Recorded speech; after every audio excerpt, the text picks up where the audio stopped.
సంగారెడ్డి జిల్లాను మరో జవహర్ నగర్గా మార్చాలని చూస్తున్నారని, శుద్ధి పేరుతో నల్లవల్లి ఫారెస్ట్ రోజుకు 100 లారీల చెత్త పోసేందుకు జీహెచ్ఎంసీ ప్లాన్ చేస్తుందని మెదక్ ఎంపీ రఘునందనరావు ఆరోపించారు.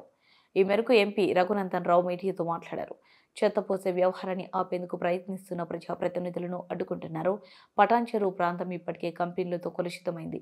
2017 అప్పటి ప్రభుత్వం దీనికి పర్మిషన్ ఇచ్చిందని రెవెన్యూ అధికారులు చెబుతున్నారు. నల్లవల్లిలో చెత్త శుద్ధి పనులు ఆపకపోతే అధికారులకు భౌతిక దాడులు తప్పవు. పోలీసులతో ప్రజలను భయపెట్టే పనులు చేపట్టడం సరికాదు.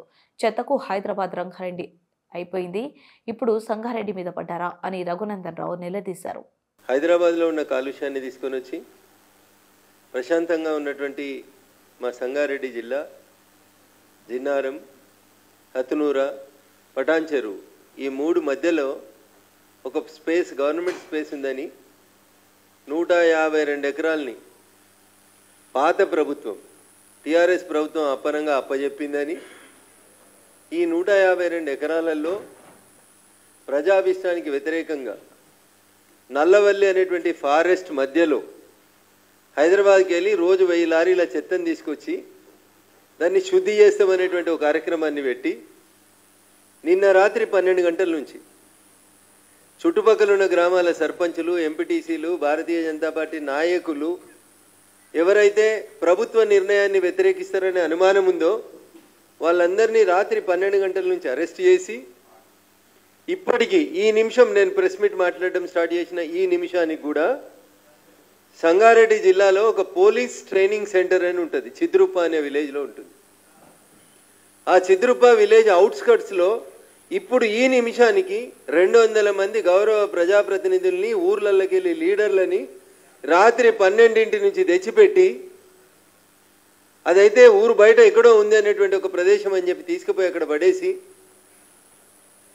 లారీలను పెట్టి, జేసీబీలను పెట్టి నల్లవల్లి ఫారెస్ట్ మధ్య లోపల పనిని ప్రారంభించారు జీహెచ్ఎంసీ మరియు మా సంగారెడ్డి జిల్లా రెవెన్యూ యంత్రాంగం.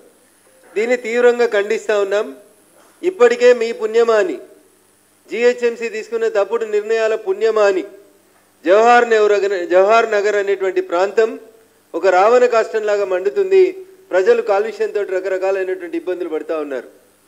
మా సంగారెడ్డి జిల్లా పటాన్చెరు, జిన్నారం, కాజిపల్లి, గడ్డపోతారం ఇట్లాంటి ప్రాంతాలన్నీ కూడా ఇప్పటికే రసాయన పరిశ్రమల కాలుష్యం వల్ల మా భూమి, నీరు అన్నీ కలుషితం అయిపోయి ప్రజలు కష్టపడుతుంటే హైదరాబాద్ చెత్త కూడా తీసుకొచ్చి మా కాలుష్యం లేస్తామని చెప్పి ఓ కొత్త పంచాయతీని అర్ధరాత్రి తీసుకున్నారా నిర్ణయం? పాత ప్రభుత్వం తీసుకుందా లేకపోతే ఇప్పుడున్నటువంటి రాష్ట్ర ప్రభుత్వం ముఖ్యమంత్రి రేవంత్ రెడ్డి గారు తీసుకున్నారా మాకు తెలియదు.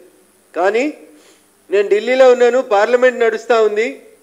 రాత్రి 12 గంటల నుంచి అరెస్ట్ చేసి ప్రజాప్రతినిధులందరినీ తీసుకొచ్చి ఇంకా వదిలిపెట్టలేదనే విషయం తెలిసినప్పుడు ఆ ప్రాంత ప్రజాప్రతినిధిగా తప్పనిసరిగా దీన్ని ఖండించాలి.